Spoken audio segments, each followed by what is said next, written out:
Good afternoon, ladies and gentlemen, and welcome to the 12th of March this year.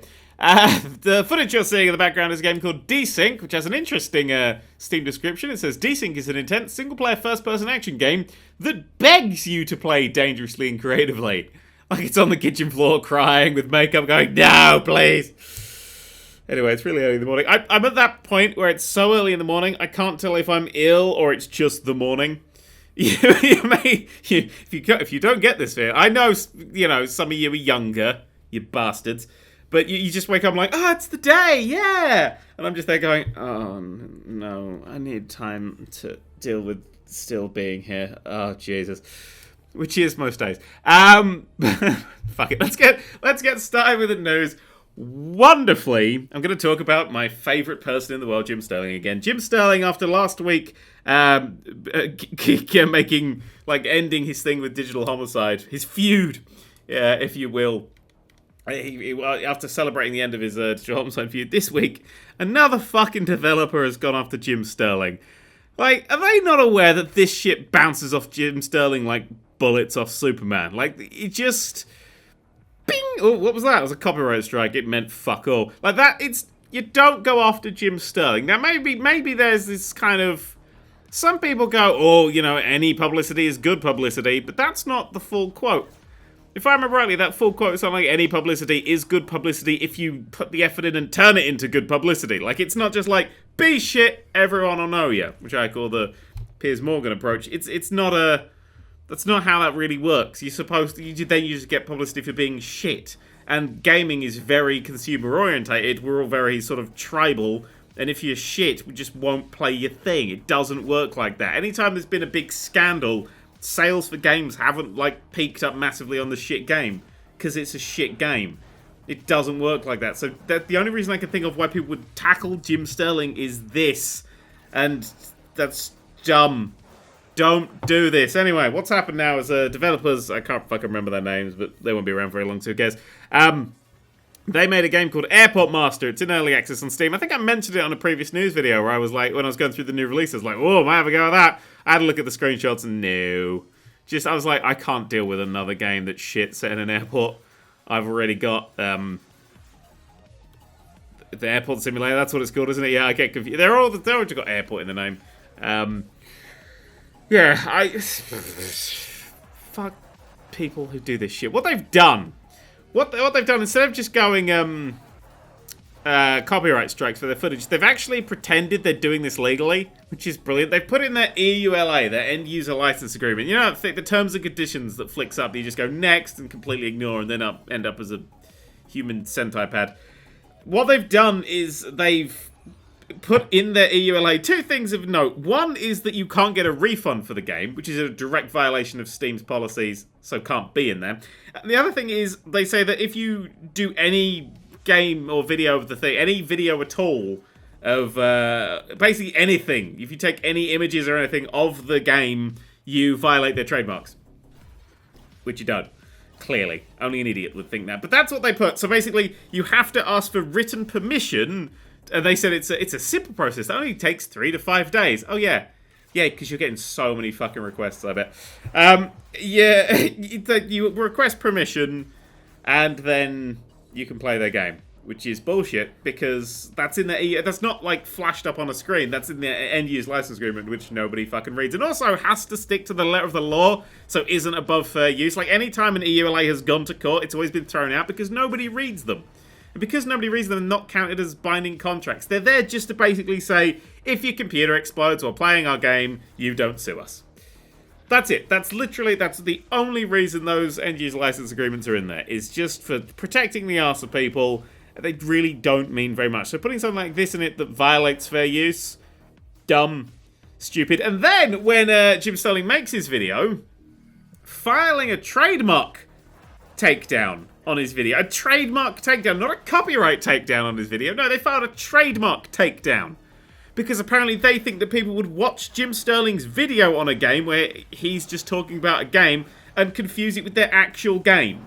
That's what a trademark is, to distinguish things that are similar. So this is why the whole Elder Scrolls and Scrolls thing, remember that? The Elder Scrolls sued Scrolls because they had Scrolls in their title.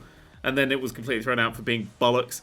But it was that sort of like, you've got scrolls and we're a game and it might get confused. But a YouTube video compared to a game, no one's ever going to confuse. So it's really, really stupid. Jim's going to bat this away like a cat with a spider.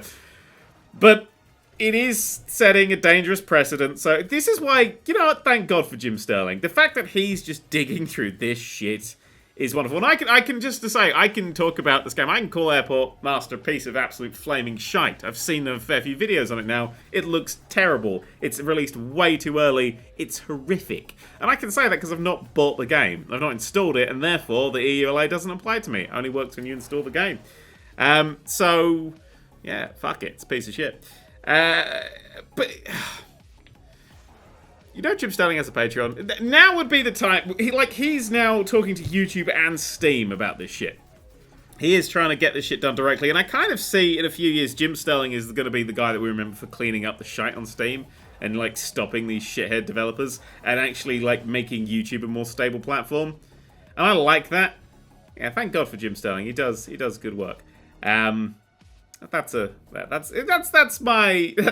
See, I'm so glad I didn't play the game. I just sort of was like, no, let's just play interesting things. I'm trying to play interesting things on the channel because if I play an interesting thing and say it's good, then that does so much better than if I play a shit thing and go, well, that was shit, because it's clearly Airport Master was doomed to be shit because its name is Airport Master.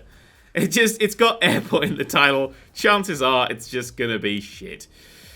There's, actually no, as a slight note, Tom Francis, creator of Gunpoint, Heat Signature, and Morphblade, the game I just played, actually tweeted out a graph of his sales and how many, like, sales he's had of Morphblade.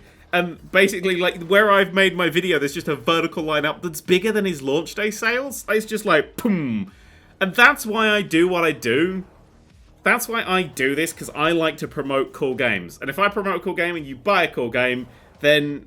That's the system. I was railing on Twitch and like streaming stuff. Twitch's new system last week because it brings everything too far into our side of things. It gives us too much of an advantage. And now I'm railing on the developers because they're trying to bring things more into their side. The medium that we've settled on, we've settled there because it's really good. And the longer we stick there, the more advantageous it is for everyone. Developers stop being shitty. Streamers stop trying to take money from developers. Done. Simple. And thank God for Jim Sterling. Really, truly, honestly, because he's doing good shit. And I don't want to have to deal with this shit. Oh, God. If they had trademark strike me, I would have gone, Jeff, help. I actually would talk to Jim Sterling before I talk to YouTube if there's ever a problem with my channel. That's interesting. Jim has also said in the description that you can feel free to re-upload his video anywhere, which doesn't violate the EULA because you've not played the game. So feel free to do that if you fancy. Anyway, let's stop talking about shitty developers doing shitty things and trying to just basically control the reviews. That's what they're doing. If they look at reviews and go, oh, he doesn't like these things, no, you can't do permission. That's what they're doing. That's why they're doing it, really, is they're just trying to control reviews. They will never admit that, but that's what they're doing. They want good reviews out. And they're not going to get them after this. Right, what's the next thing? Oh, God. Right, let's go on to the next piece of vaporware. Crackdown 3 will be a truly massive destructible world unlike anything you've ever seen. I don't know, on Xbox One. I don't know why they put that. That to me, that just lowers it down. I'm like, oh, so Red Faction Gorilla is on Xbox One? Actually, maybe, because they're backwards compatibility. But anyway, Crackdown 3 was announced in 2014, I think now. So like 3 years ago. It was supposed to come out last year, but no one mentioned anything about it. Or was it the year before? It was 2015. It was supposed to, whatever. It was supposed to come out, and then no one mentioned it. They're doing that cloud computer thing, which I still have an issue with. On like so many levels. So basically, I'm excited for a Crackdown game. I've not played them. They kind of look like my thing. I have a 360. Why don't I play Crackdown 2? I don't know. Or Crackdown 1 even. Like it looks sort of, you know, it's basically a huge destructible world where every building can be destroyed. That's their selling point for Crackdown 3. Now, the issue I take with it is that to get a fully destructible world, they have to have cloud computing. So your Xbox has to be connected to cloud computers and you send stuff off. And then you send information off and they have servers that will process the information and then fling it back to you. Now they've said it's going to be like several times more than an Xbox One you can get through the cloud computing. But I don't see how they could make money if they've got an entire server rack dedicated to one Xbox. Like that every user that's using it has got, you know, like 3 times the Xbox One just running this game just to give it its destruction. I don't see that being financially viable. Like, this game has problems from two places. I don't see, like, Microsoft being able to make money from that. I see that being a big system hog. Because, like, a game where you're playing online, like, just say you're playing your Call of Duties or whatever, that doesn't have a huge amount to send through the servers. That's why servers can be quite light with it. It's just got to send where people are, on, you know, where their bullets are, that sort of thing. It's complicated, but it's... any online shit's complicated, but it's not super busy work. It's not hefty. I mean, you can run, like, Minecraft server and stuff from your computer, and that's processing billions of blocks, you know? It's not a... Servers are quite easy to run, but this, they specifically say... in this article, that they're running a PC equipped with a GTX 980 Ti, and it only gets 10 FPS. Whereas if they use the cloud computing, it's getting 30 FPS on the Xbox One, which means that they must have at least, like, bigger than a GTX 980. Like, they've probably got the new Titan, that fucking behemoth that I want desperately. Like, at least that and a bit for every person playing the game, to try and keep the graphics going. Now, you're not going to be using the graphics all the time at maximum, and they're showing it off when it's maximum, but it really is a... I don't see that working. I just don't. Like, I'd love... If this game comes out and it does it, I'm going to be like, holy shit, that's so impressive. But right now, I don't see it. The other problem is, like, what happens to Crackdown 3 when they stop supporting those servers 5 years down the line? Like, what happens to the game? Because, like, with always online games, sometimes they patch out the online bullshit and they go, you can play the game, like, for free now. Sometimes they just let it die. But in this, imagine you've still got a game that's being sold in a box and the destruction doesn't work anymore on a game based around destruction. Like, because they have to then be ready for the eventuality that the destruction will stop working at some point because they won't be running those servers anymore. Which means that the destruction cannot in any way tie into the gameplay. Because if it does tie into the gameplay, that means that Crackdown 3 will not work. It just will not work at all if you take the servers away. So the game has to have its servers to work. Like, it just means that the structure is just going to be nothing but superficial. Whereas in Red Faction Guerrilla, it was very a useful thing because you could, like, take down whole buildings strategically. I don't see it being something... It's just there because they wanted destruction. You get what I'm saying? I just feel like this is just not going to go the way they keep saying. I don't know. Maybe they'll pull this off in some way, but I can't see... If you turn the servers... Like, the servers are necessary to make the game run, then what happens if you turn the servers off? Does the game... I'm assuming the game will only work if you're online, so I'm assuming the game will just stop working then. It would just be like, nah. You pay a game and then the servers stop. That's just what I don't like about cloud computing, is it only works as long as the servers do. I mean, maybe the PC version will do better because you'll actually be able to hit 30 if you've got, like, a full, massive fucking behemoth of a machine. But, yeah, I don't see... Just this game. Every time I see this game, I'm like, I don't trust anything about this. Like, all of this, I don't trust. But apparently now it's coming out this year. I assume it won't, but maybe it is, but I assume it won't. But it is, but it's not going to... I kind of assume that game just isn't coming out. That's my thing. It's either not going to come out, or when it comes out, it's going to be nowhere near the stuff that they were talking about before, just for money reasons, and for the fact that, you know, at some point servers have got to turn off. All servers turn off eventually. That's it. Let's get on to... What should we talk about now? Oh, the Nintendo Switch. That came out, didn't it? I totally forgot to mention that. That came out, I mentioned that last time? I can't remember. Basically, Nintendo Switch is out. It's got some really interesting problems. My favourite one is that if you put the wrist strap, I think it's a wrist strap, on the wrong way round, it gets, like, locked onto the Joy-Con and it's, like, almost impossible to get off. That's wonderful. That's a beautiful thing. Kids will not get that wrong. I promise you. So, the good thing, nobody's playing, like, a 1-2 Switch. Is that around 2-1? Fuck it, I don't know.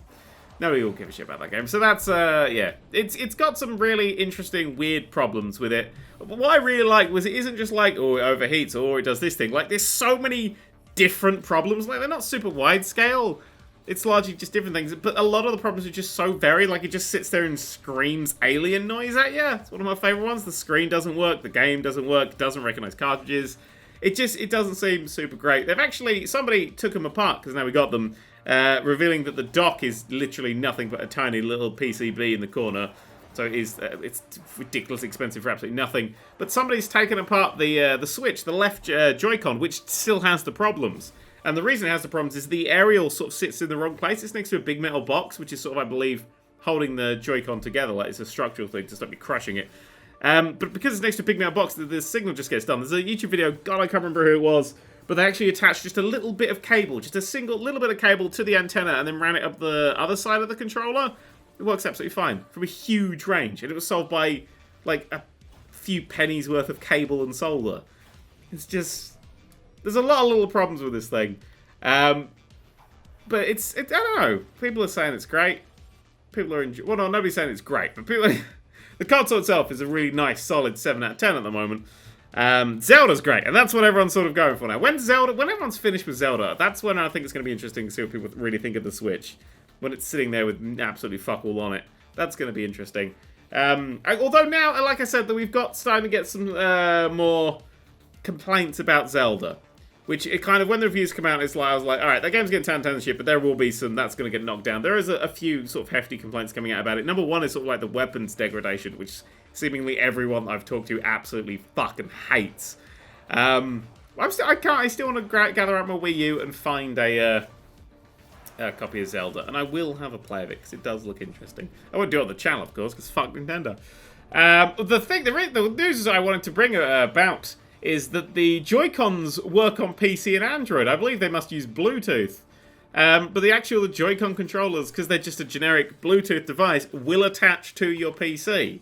Also, somebody's already got Zelda running on an emulator. Breath of the Wild is running, the Wii U version is running on an emulator up to 4K. Now, it's not hitting 30 FPS yet, it's really buggy, and you're sort of stuck to the tutorial area. But it's nice to know that, this shit isn't going to be playable for, years, probably. But I like the fact that many years down the line, if you want to play Breath of the Wild, you'll be able to get an emulated version. Because, all the Switches all turned to dust. And the Wii U's, nobody would have those anymore. So, it's just history. That's all emulators and ROMs really are. It's backing up history. Because some games will fuck off, and that's sad. I don't want games to fuck off.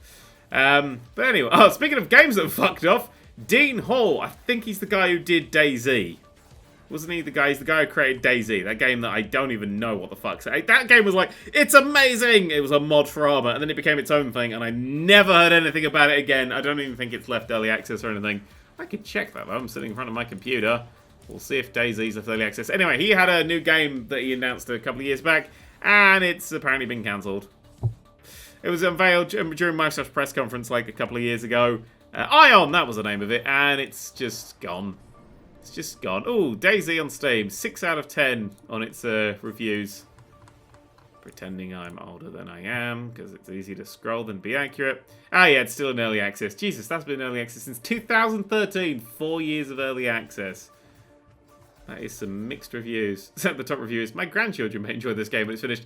Yes, so a man who has never properly released a game has cancelled his other one. So, that's a bit of a shame. It's sort of, DayZ is such a brilliant idea. It's sort of the person who I just want to grab and go, just scope down, just smaller, focus smaller, start there, get that right, then get bigger. Anyway, that's the thing that happened. There was a Reservoir Dogs game announced. I think at GDC. Reservoir Dogs top-down shooter. It's a top-down shooter of Reservoir Dogs, right? That, immediately, I saw the footage, I heard that, and I went, I don't give a shit. And pretty much everyone that's spoken to about it went, oh, that just sounds terrible. Because it does. Reservoir Dogs tie-in now, normally a license is used to, just go, shit game. Look at the Rambo license. When was that used? In a fucking cover rail shooter? Jesus Christ. But apparently this Reservoir Dogs, which is called Reservoir Dogs Bloody Days, is really fucking smart. It's got a really interesting mechanic where it's like Hotline Miami, but you play as 3 of the dogs at a time, and it's showing all their heists up until the one in the film. And you jump between the characters whenever you want, so you can it's almost like a tactical game. Like a tactical Hotline Miami, and a lot of people said it plays really well. It's not got a great aesthetic or anything, and it's a weird tie-in, but it is apparently a really interesting game. So there's one to put on your radars, the new Reservoir Dogs game. Another one to go on your radars. Oh my god, I'm so excited. Sonic Mania. The sign that Sega have moved on from their shitty old... Because remember when Sega used to be really shitty to YouTubers? Sega were, copyright strikes and all this bollocks to YouTubers, and they're absolutely bastards to YouTubers. And now, they're fucking great. The Sonic Twitter feed is one of the weirdest fucking things.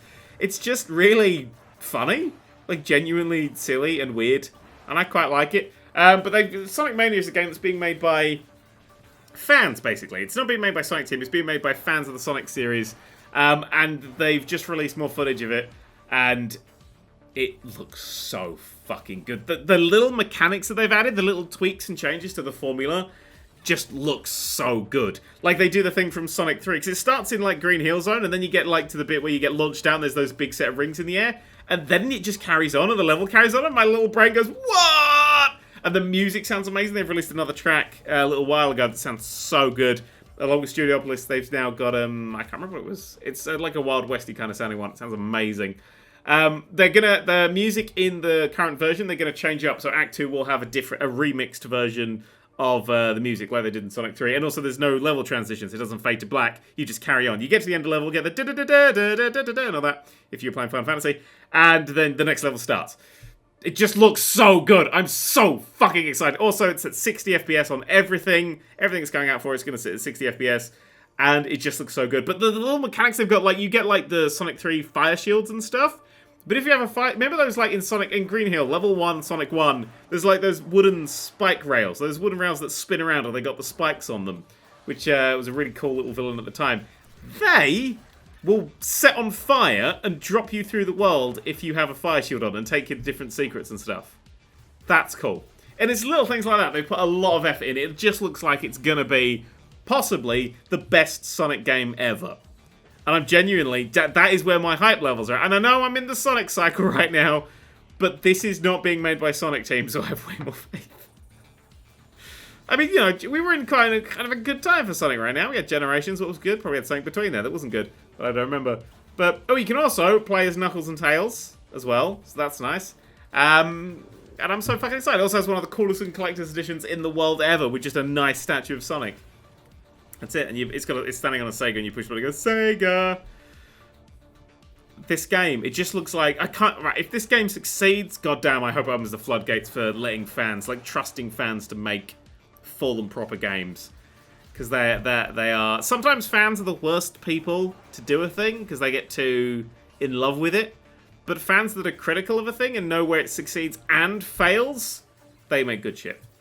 And they're doing like a really like fan job on this, because some of the bits in this new Green Hill Zone that they showed off are actually taken from like unfinished bits of the game that sort of were abandoned, and they're sort of fixing them up, so it's like almost the history of Sonic as well as just excited. Speaking of disappointments, No Man's Sky got an update. Remember No Man's Sky? That game that everyone loved? I actually tried to play No Man's Sky. I did a video on it, and I just got kind of bored. But I actually genuinely tried to play it properly and actually have a go of it. But there's no difficulty that I enjoy. Because, like, the survival mode is just a pain. It's just an absolute pain of bars decreasing. Like, if you run, your stamina bar goes down. Like, your health bar. No, your I'm about to die bar goes down. And that can only be brought up by finding certain materials and stuff. And if you use your jetpack, it goes down as well, like, faster. It's just so... There's so many problems. And the normal mode, like, in the creative mode, which sounds more fun to me, the creative mode just doesn't have any, like, enemies to fight. There's no enemies to fight. But the normal mode has the decreasing bars and stuff. And there's a really interesting game mode just somewhere between the three difficulties. Also, I was going to do a video on, like, the building side of things, because I like to build things. But you can only build in, like, certain places. You have to fuck around the planet trying to find the places you can build. But anyway, they've got an update because, right, No Man's Sky's problem is that the gameplay loop is broken, and they fix it now by having a second update in a row that's about living on planets. The first update added all the building and stuff, which isn't very good. There's only a few bits you can build from. And this new one has added, like, cars. It just has, like, cars. You can get, like, a car that goes on the water and a car that goes on the land. And it just feels like you don't know what your game is yet. Like, because the game is about traveling. Why have both of your big updates been about settling down? Unless you're giving into, like, fan demand. And again, it's just making your game worse, really. It's not, you really just want to have more shit to find. You're an exploration game, have something worth exploring for. Because you've got, like, now you've got a base to settle on planets you particularly like, and, like, these cars to get around and explore faster, but you've still got nothing to find! What's the point of an exploration game where you have nothing to find? I don't understand it. Anyway, let's talk about another open world buildy kind of thing. LEGO Worlds has left early access and fallen over onto its face. Now, I played a video of LEGO World the fucking instant it was released, because it's like my favourite thing in the world. It's just a big, open world, Minecrafty kind of LEGO game. where you just do you just Lego all over the place. And that is awesome. That is genuinely, like, actually just everything being made out of Lego finally in a Lego game is awesome, and I love it so much. But the release has fucked it up. Because the release has added a really interesting quest mode. Now, I like the quest mode. I like that you have to collect 100 golden bricks across the course of the game, and you're jumping between randomly generated small worlds and stuff, then they get bigger and bigger the further you go on. You unlock new tools as you go, and then you get to be nice and creative and play around it. I think the next complete series is going to be Lego Worlds. I'm not entirely sure yet. I love that so much. But the only way to get to what the entire early access of the game was, which was the creative, big, open, infinite world sandbox like Minecraft, the only way to get to that is to complete the entire game. You actually have to finish the entire game to get there?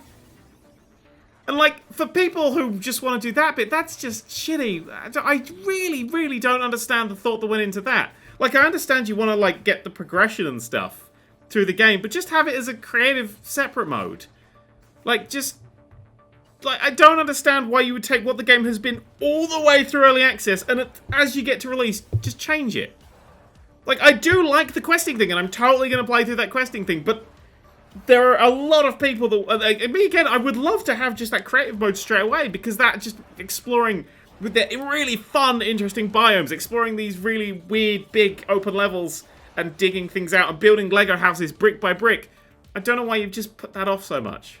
That's my thing. I just don't get why you would change at that late of a stage and, like, just take out the thing that the game has always been. Anyway, it's still a cracking game, and, you know, you will eventually get there. It's just taking the thing that it was and replacing it. Fucking strange. Anyway, that's everything. No, one more thing. I like to have my weird good news at the end. Right, I'm just going to read this headline out, and then just think. Just think about how this sits, right?